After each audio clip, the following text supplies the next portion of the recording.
No flipped lecture today for the flipped lecture editors. Okay, so we'll talk about the Tn5 Transposon. I love transposons. I think they're really interesting, really fascinating. So I would like to talk about one of the most famous ones. So Tn5, somebody watch the clock and tell me, like, when I ask how much time I got left. Tn5 was one of the first, not the first, one of the first transposons identified in 1975. What was the first transposon, or what was the place where they identified the first transposon? Yeah, in corn. Maize is the same thing as corn, right? So in corn, Barbara McClintock was the person who identified the first transposon system. But Tn5 is a very, very popular one because it was identified in guess what organism? What? Not humans. E. coli. So what you'll find is many of the most famous things are identified in E. coli or Drosophila or yeast, etc. The Tn5 was a transposon that was identified in E. coli in about 1975. And what they noticed, what they actually saw or observed was kanamycin resistance appearing in lambdaphage. So lambdaphage is a lytic lysogenic phage. It has its own chromosome. And they were noticing that kanamycin resistance cassettes were jumping into the phage. And so the phage was like transmitting these kanamycin cassettes. But there was a question of how was it jumping? So that's the observation that led to the discovery of this transposon. So keep that in mind. The Tn5 is now a very popular transposon, and it's also a model transposon.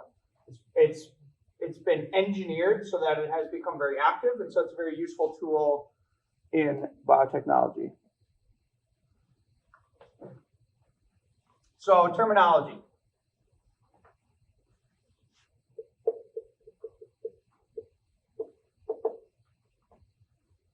And abbreviations.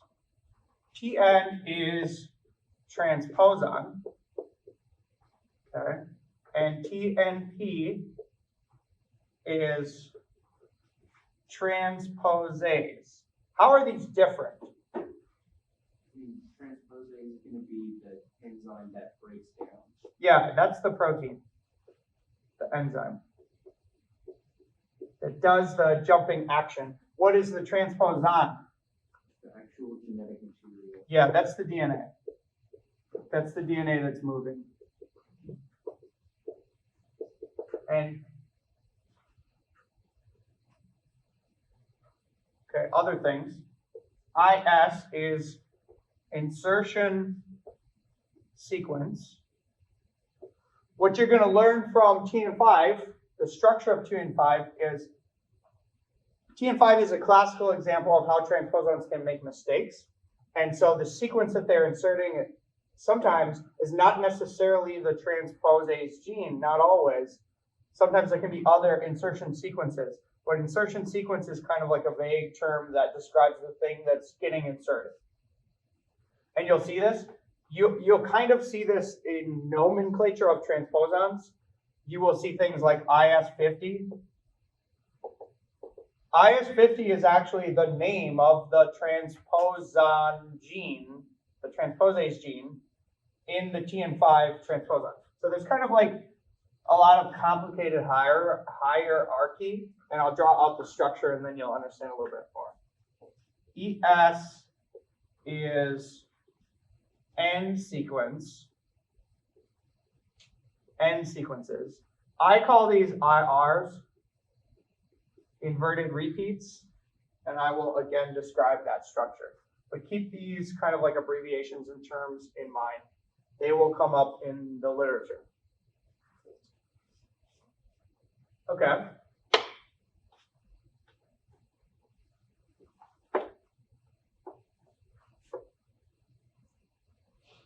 So the interesting thing about Tn5 is Tn5 is a composite transposon. What do you think that means? Is it almost like an operon kind of transposon? It's made up of numerous different. It's got more than one piece. It's got multiple pieces. Okay.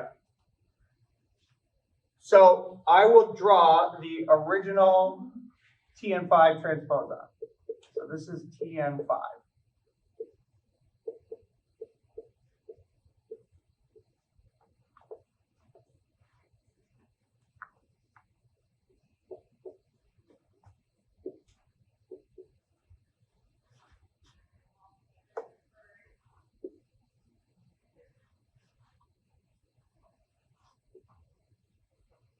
This is the original Tn5, the composite transposon.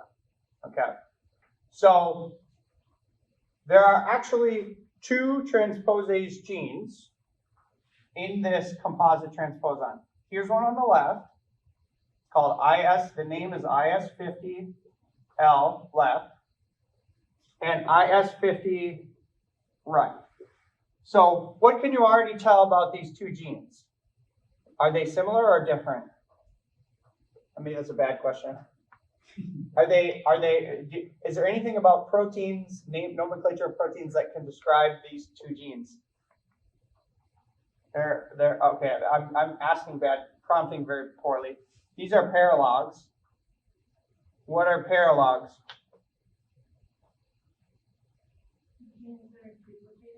Yes.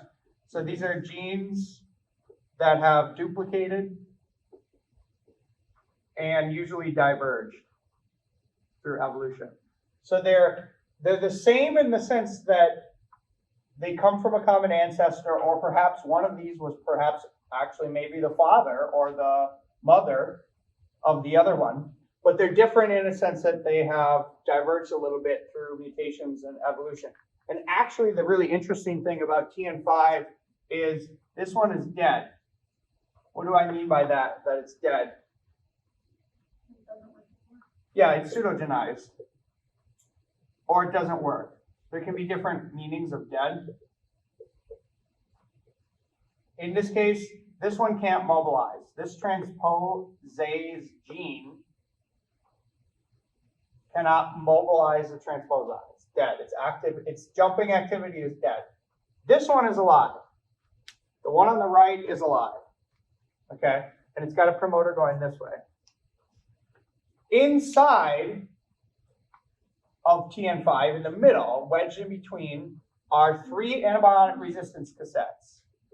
Kanamycin, bleomycin resistance, and streptomycin resistance. So what the researchers noticed when lambda phage was becoming kanamycin resistant was actually this thing, this cassette, this 3-gene cassette was what was moving. How do you explain that? Like how would this move despite the fact that it's not a transposon? Maybe I should have to be careful what I say. This whole thing is a composite transposon, but these are the transposons. So how is this thing moving? Yeah, so this is a mistake. It's a composite transposon in the sense that this element is flanked by two paralog transposons. And so these end sequences, these are what I call the IRs, or what they call the ESs, the end sequences. These IRs are very similar because they're paralogs. So what can happen is when this transposon gene gets made into messenger RNA and translated into a transposase, normally what it comes back and wants to grab is this, but sometimes it might make a mistake and grab that. And then it can move that whole thing because there's two transposons flanking. And you see this very, very commonly if you look at bacterial genomes. When you look at any genome, you find all kinds of dead pseudogenized transposons. 30% or something like that of the human genome is retroelements, which are essentially like more complicated transposons. So a large part of most genomes is transposons, dead transposons. And depending on where these things land, they can actually mobilize different chunks of the genome. Just making sure I didn't miss anything. Okay, more terminology. So transposition is what? That's the actual name for the gene jumping.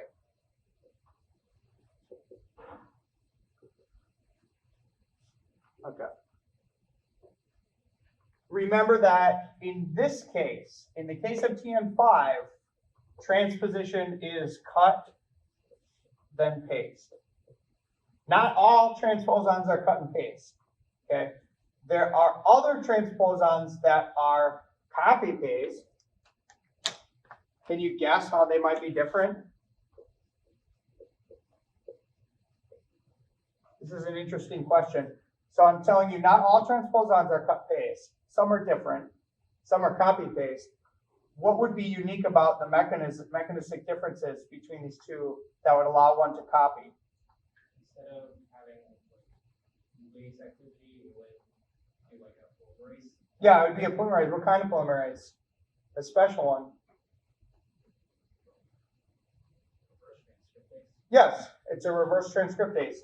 Reverse transcriptase is a RNA-dependent DNA polymerase, and its name is reverse transcriptase. So retro elements have a reverse transcriptase, and when their messenger RNA gets coded, they can code it back into DNA with reverse transcriptase and then insert it into the genome. So retro elements are copy-paste transposons, but Tn5 is a cut paste. So it just cuts out, paste. It's a more simple mechanism. While we're on this, an interesting discussion is, here's a very interesting question, which is worth going into. If Tn5 is cut paste, how can you generate paralogs?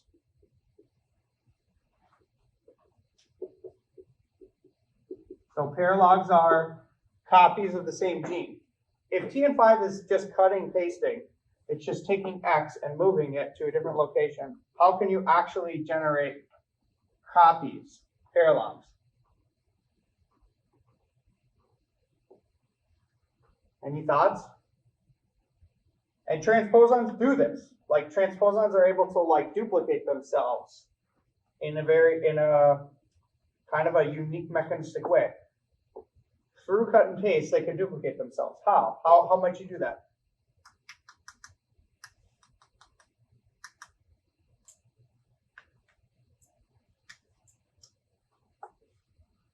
Here's one scenario. Okay. Imagine you're E. coli, and you have a chromosome with a transposon. Okay. And you're gonna go through binary fission. You're gonna replicate your cell. Okay. The first thing you have to do is replicate your DNA, right?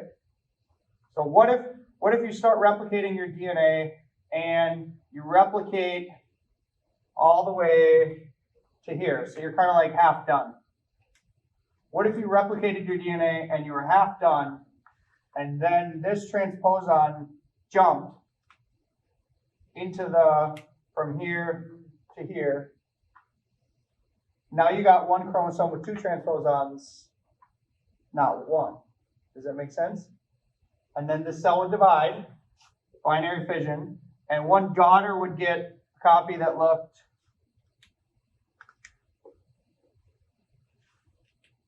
like that. And the other copy would get no transposons. And now you have two. Does that make sense? Yes or no? How else could this happen? There's also like plasmids, right? So imagine if you had a transposon on the chromosome in E. coli, And imagine you had a high copy plasmid that had 60 copies. And imagine that a transposon mobilized and popped into one of these plasmids, maybe while the plasmid was replicating, and now you got 30 copies of plasmid with the transposon, and now you got 30 copies of transposons, and then maybe they mobilize again and jump back into the genome. So like, do you see how, despite the fact that it's strictly cut and paste, you can still get duplication events depending on where it jumps and how the cell divides? Yes?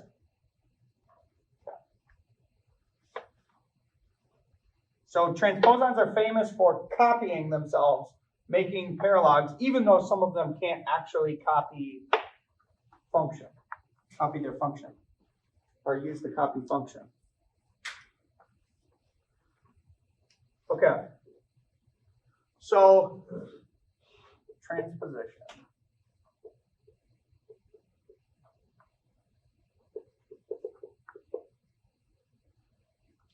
Let's talk about some characteristics of the transposition process. So the IRs on each end of the transposon are a product of the insertion.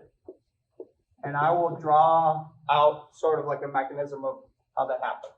So remember that the IRs are actually a product of when the transposon mobilizes and then inserts back into the DNA, it creates the IRs, the inverted repeats.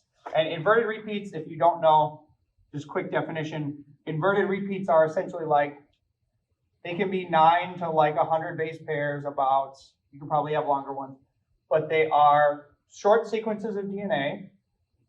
And on one side, they're going this way, and on another side, they're inverted. They're going the other way, and they're homologous. So if you were to take this end and blast it against this end, you'd get a pretty high similarity. You'd get kind of like a match, but in opposite orientation.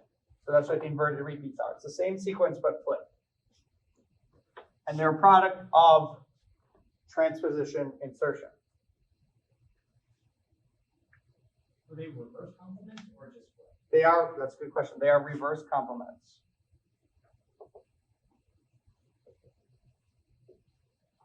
Not necessarily identical. They could have some SNPs, single nucleotide polymorphisms. They could have some differences, but for the large part, they're nearly identical. Okay, we'll talk more about this in a second. Transposons are classified into families. So there are families of proteins, like in evolution, first this thing evolved, and then there was a duplication of a paralog, and then they diverged, and then they essentially like evolved differences, and then these differences eventually become large, and you get different protein families. So there are transposons, and within transposons, they evolve very, very quickly, and they're always like evolving. There's always new transposons. So there's multiple families, okay? Just know that. And each of these families, so one thing to note about transposon families is they evolve fast, so their identity is only about 20% to 40%, even within a family. So you might identify IS50 transposon, and it might only be 20% similar to Tn5, but it could still be in the same family.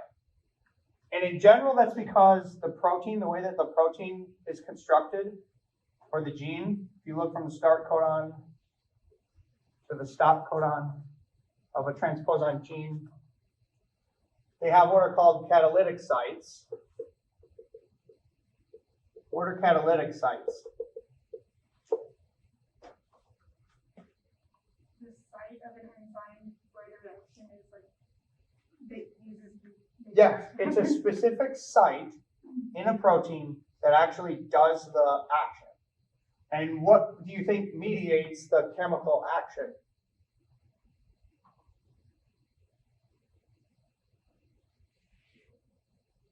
What are proteins made of? amino acids. So like, which residues might be important for mediating the catalytic site of a transposon? It is charged ones. And this is common. Again, like charged amino acids are kind of important. So on the first test, which amino acids do you think I'll probably favor? Probably, because they're like super important. So in transposons, many transposons, if you're in the DDE family, have a D, E catalytic site. Okay, that means there are three. It's called a catalytic triad. There are three key residues, typically a D, and an E. These are all negative, which catalyze the jumping activity of the transposon. Okay, we'll go into that in more detail. Keep in mind that as I draw the gene here, so these would be codons. As I draw the gene, the protein doesn't look like a long string, right? The protein is going to get transcribed and then translated, and the protein's going to fold. And so these folding patterns of like a transposase will form a special like pattern where these residues like come into key geometrical configurations that can cause the enzymatic activity. And if you change one of these residues, you can kill the activity of the transposon. Yeah.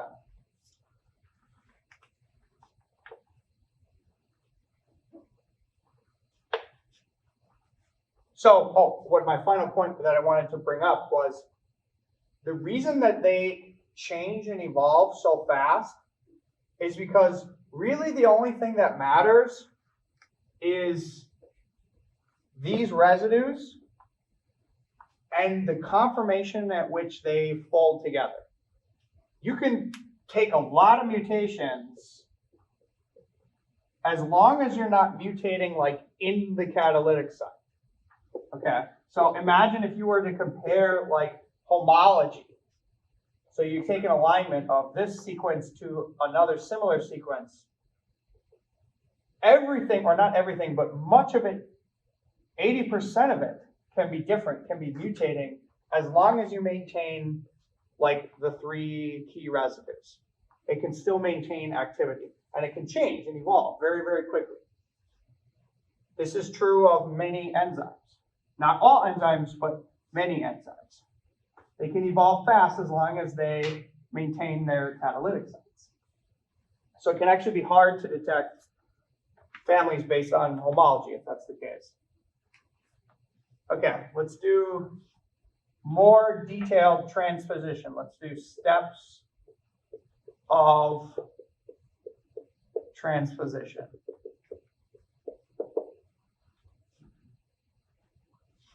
What do you think is the first thing that needs to happen? So in the jumping process, what's the first thing that needs to happen?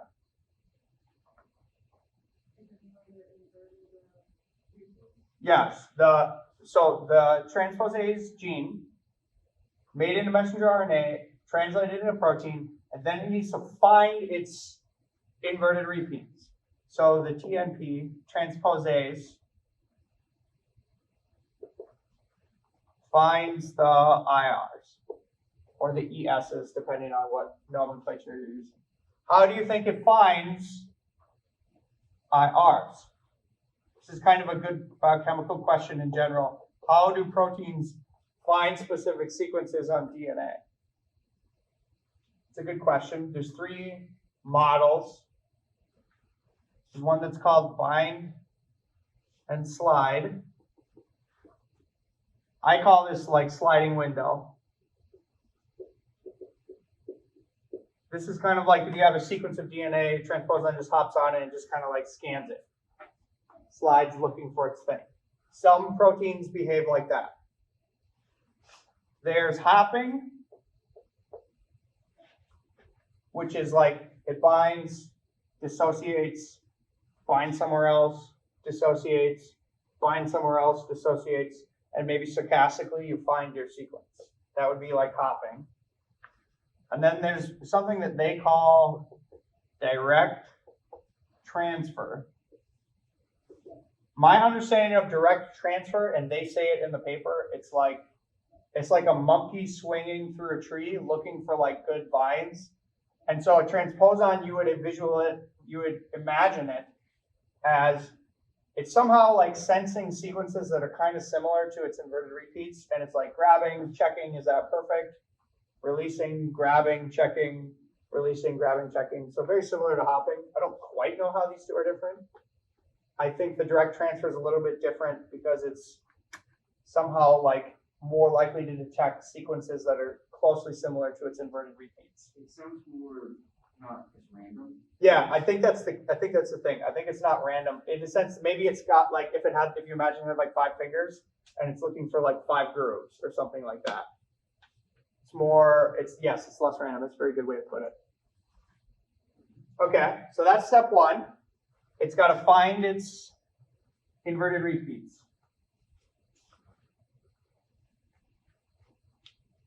Do you know how it is able to kind of like tell a sequence is similar to the one it's looking for? Yeah, it's amino acid R groups. They form a conformation in the tertiary structure of the protein, and that protein is looking for specific like phosphate bonds and probably base pairings in the major and minor grooves of the DNA. Like, again, you always have to remember that these are, if you were to zoom in and look at these are physical things with different shapes, and it's essentially like the shapes line up, right? But you can't see that at a molecular level because your eyes don't do that. But that's kind of like how it's like. The electrons have a physical conformation, and they're always looking for something that's going to create the perfect bind. Okay, one thing that's important to know about the Tn5 system is the IS50 acts as a dimer.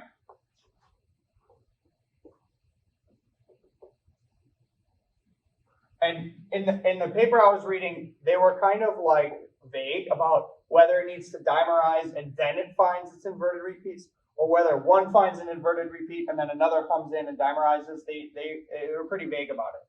So I'm not sure which of these is first. But in order for it to jump, it needs to be a dimer. Okay, so the transposon needs to bind to another version of itself, dimerize, and then that is what causes like the DNA to be in a correct conformation at which it can jump. Okay. 3.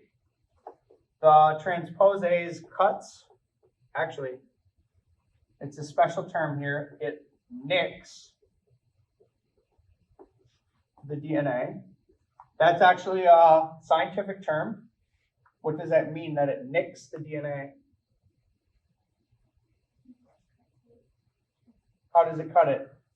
Does it only cut like one of the 2 strands? It's not a double-stranded break. So there's a difference. This is a double-stranded break. You break the DNA in half. Okay. On nick is when one side is completely fine, and then you nick the phosphate backbone. So there's like a hole in the phosphate backbone. That's a nick. Okay. So imagine if you have a sequence of DNA, and you have an inverted repeat here, and an inverted repeat here, and the transposase puts a nick here and a nick here. What might happen?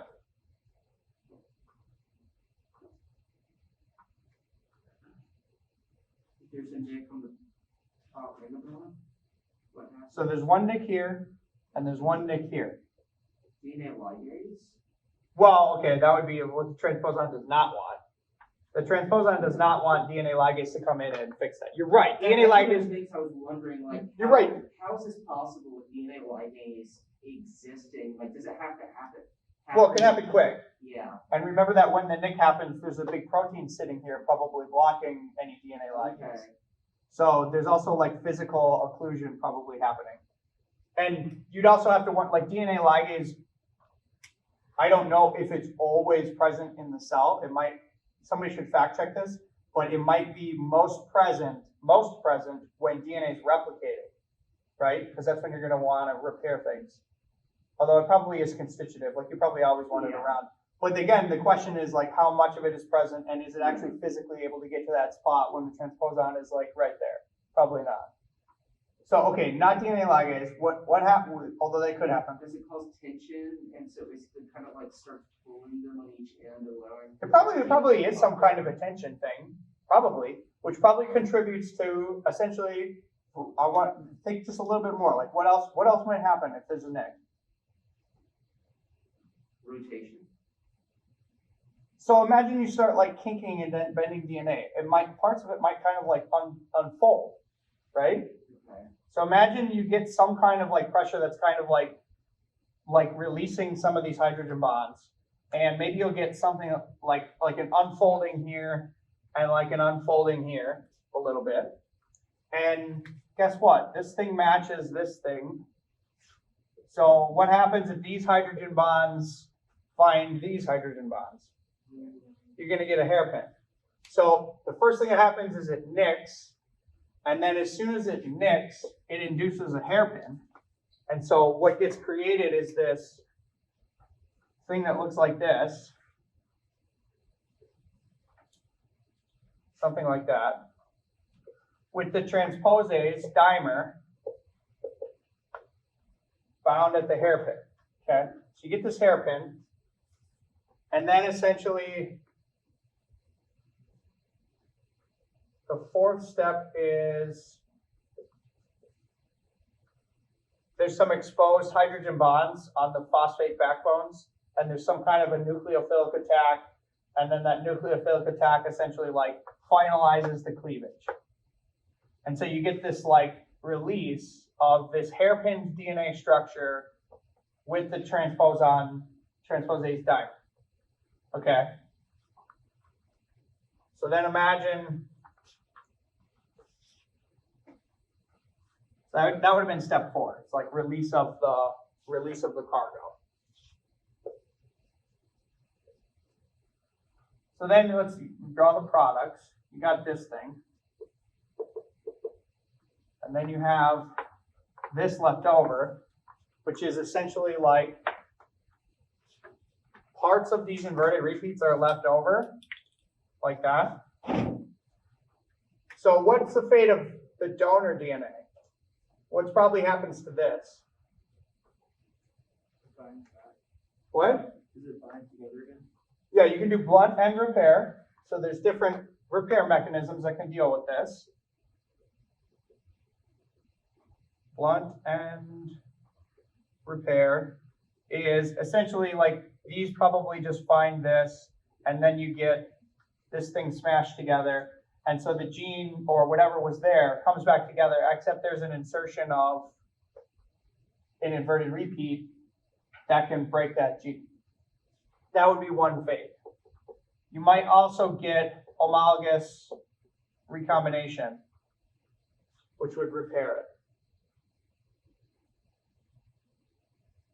Or perhaps it might be degraded. They actually say that, like, people have actually not really studied like the fate of what happens after a transposon leaves. Mostly people have studied that what happens when it inserts. Okay, so let's talk about the insert.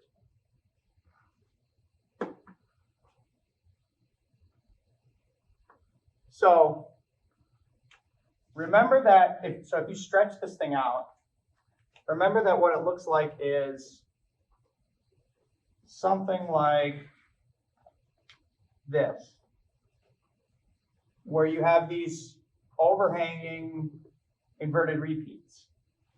So then when this thing picks a spot to insert, when this thing gets inserted, it looks like this. So imagine if you draw out that structure. it would look like this as a hairpin, and then you unfold it and it looks like this. And then if it inserts into some chromosome, then DNA polymerase is going to come and it's going to seal this off. Ligase will come in and fix it. Same thing here. And then you're going to have a duplication of inverted repeats with the insertion of the cassette or the insertion sequence or the transposase gene. So now you've duplicated the inverted repeats. So this is how the inverted repeats are a product of the insertion of the transposon. So a couple things about insertion. Most of the time when I discuss transposons, I just say it's random. It's probably less random than you think. There's probably like a preference. But for all practical purposes, it's pretty much random with some preference. So when it's inserting, it's less picky, depending on the transposon. Some transposons might care a lot. Are there any questions about that process?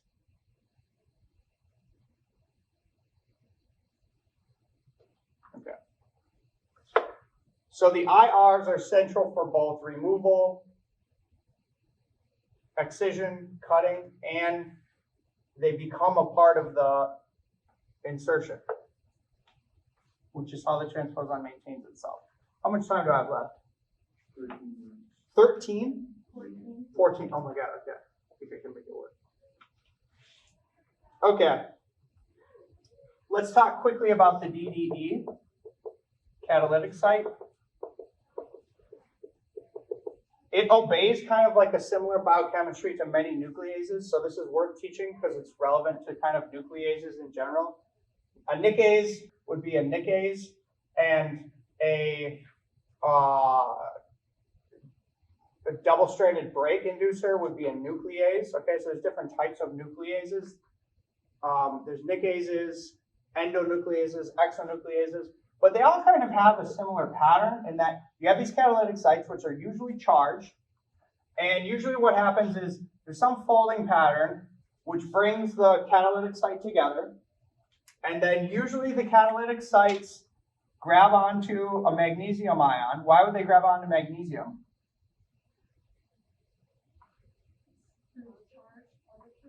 It's 2+ and these are negative. So they kind of like orient a magnesium ion, and then the magnesium ion in these catalytic residues, and usually some other residues, orient a water molecule. So they kind of like grab onto a water molecule. So I should maybe draw it like this, because water molecules are polar. So then the magnesium kind of coordinates a water molecule, and then usually the water molecule acts as like you don't need to know organic chemistry, but it acts as like a nucleophile, and it causes nucleophilic attacks, and then that causes the cuts in the phosphate backbone. So usually what happens is it's a process of this interacting with this, causing the cut. And so what happens if you remove magnesium? Do they work? Verbally? No, they don't work. So many times, this is true for many enzymes that work with DNA. Oftentimes magnesium is like a key piece of the puzzle, and if you remove magnesium, they don't work. This is why buffers are so important for polymerases, nucleases, etc. Okay.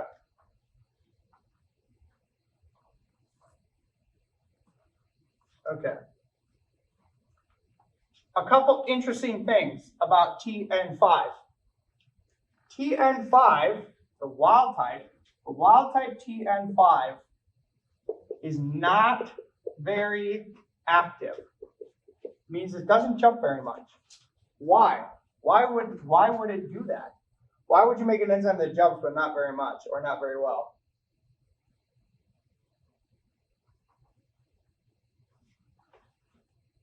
When it gets down to it, it's not advantageous somehow. Why? Think selfish gene theory. Why would it not be? Like you'd think a transposon under selfish gene theory would want to jump as much as possible. Because at its location, it will cover intact and get transcribed. You'd think it would want that. Like then it's gonna make a bunch of copies, it's gonna jump a lot. It's less chance of mutation, since it's not being transcribed as much. But these things typically want to mutate. Like they don't care about mutation too much. They kind of like, they don't mind mutating. Like they'll mutate, maybe it'll make them better. Like viruses mutate a lot, yeah. If it like jumps too much, it might affect the genome or affect the organism. Yes. So there's going to be selective pressure against jumping too much. Because if you jump too much, you kill your organism that you're living inside of. So again, the transposon is like a selfish element. It's not really part of the organism. It's its own entity. It just wants to jump and copy itself.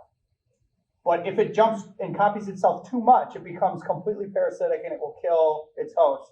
So you don't, if you're a gene that's sort of like hitching a ride along in the car of the organism, you don't want to destroy that organism or you're dead. So there's going to be pressure against becoming too active. Otherwise, you're just going to like die. You won't be able to actually like reproduce. So actually, we'll redraw out the Tn5. It actually has something really interesting. It has its own dominant negative inhibitor. What is a dominant negative? You should know this from like ecology.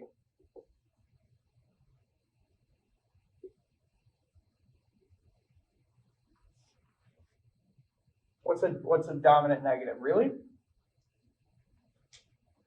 What does dominant mean? You always just need one copy to see like a big effect. And negative would mean that that effect would be like real bad or negative. So dominant negative is usually like you just need one copy and then it can cause bad things to happen, real bad things to happen. So Tn5 has its own dominant negative inhibitor. Remember, this one's dead. This one's the live one. And it's actually got two promoters. It's got two competing promoters. It's got a promoter upstream, kind of like inside the gene, and then it's got a normal promoter on, this is the gene's, actually, normally we think on the right is 3', but if it's going this way, this is the gene's promoter side, so it's 5'. So if this is the 5' end looking this way, it's got a normal promoter that makes the normal Tn5, but then it's got a promoter upstream that makes a truncated, N-terminally truncated Tn5. So N-terminally truncated means it's missing the front half of the protein. So if you create both normal transposases from the normal promoter, plus you make broken copies of the transposon from this competing upstream promoter, what's going to happen when they come together to form the dimer?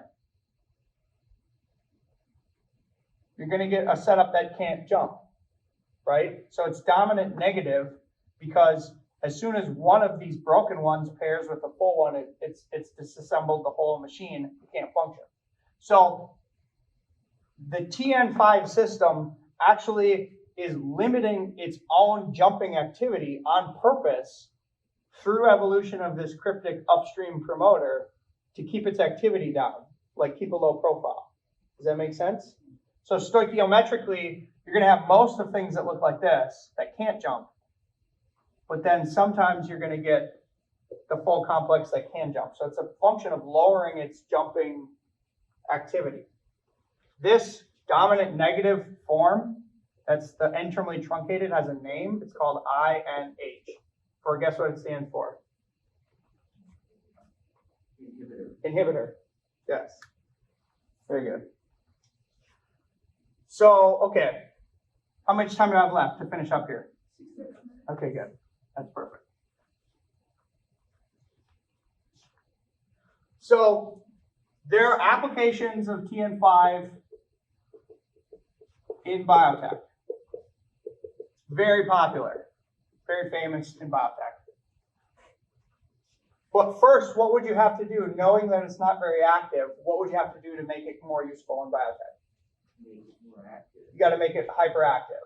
So the Tn5 transposons, the IS50 elements that you're using, Jasmine, in your jumping construct, are not the wild type. They have essentially like mutations to make them hyperactive. So there are key mutations. You don't have to memorize them, but there's a leucine to a proline. which essentially like makes that dominant negative inhibitor peptide not get made. There's a mutation there that makes it hyperactive. And then there's E to K mutations. There's 2 E to K mutations that are famous for making it more active jumping. So people, before they started using it in biotech, they started selecting for ones that would like jump a lot. Okay, that was kind of like the first step. Then once they had a super active transposon, there's a few things you can do with it. You can do randomized knockouts. Why are randomized knockouts good? We already discussed this. So a randomized knockout would happen if you jumped, mobilized the transposon, and it shot into the middle of some gene, it would break that gene. Why would that be useful? Yeah, it's finding out the purpose of genes. It's just classical reverse genetics. You just break stuff, see what the phenotype is, figure out what you broke, then you know what you broke is related to the phenotype. That's reverse genetics. The other way that this is useful is finding essential genes. In many cases in biotech, it would be very helpful to know which genes in some organism are absolutely essential, you can't get rid of them, and which genes are fungible. You could get rid of them, you could knock them out.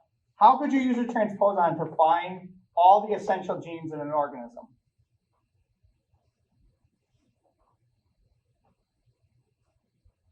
Try if it dies, then you know that it's something that's essential.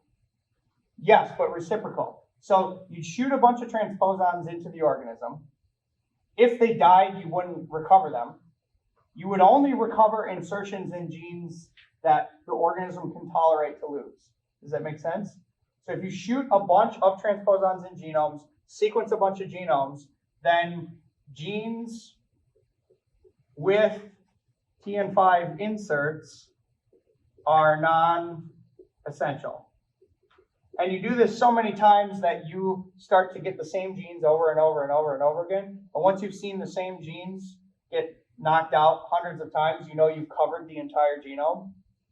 And so then all other genes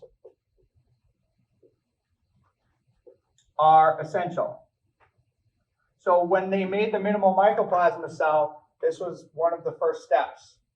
Shoot the whole genome with transposons, figure out what's necessary and what's not. Then you can get rid of everything that's not necessary and reduce the code to the minimal essential units. Almost done. You can use it to insert essentially like priming sequences. So oftentimes for high throughput sequencing or special PCRs or things like that, sometimes you need to insert a sequence that you know what it is. So if you insert a transposon, you know exactly what that sequence is. So you can insert the sequences and you can use them as like, you can use it through probe capture, like affinity capture. You can make something that recognizes those transposons and pulls them down. So there would be sequencing applications of being able to insert a sequence that you know what it is at random sites and then pulling down for sequencing. So this would be like tagging or inserting sequences. And then finally, the fourth one, which we've already talked about, is transgenics, which is you just change what's flanking or what's inside of the flanking inverted repeats. Now it's inserting your gene of interest. Any questions? Okay, that's it. Have a good Friday. Let the gate be open to die. I shall meet death head on. I shall meet death head on. Nicotine, you've got to get out of here. Beware foul demons and beasts, there are many foes here. The time has come to cleanse my mind.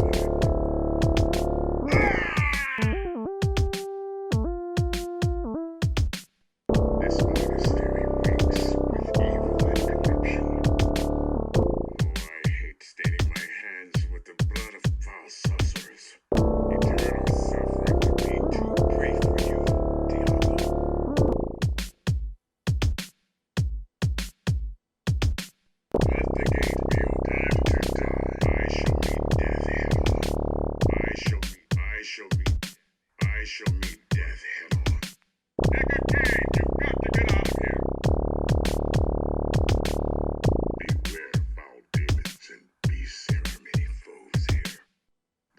time evils.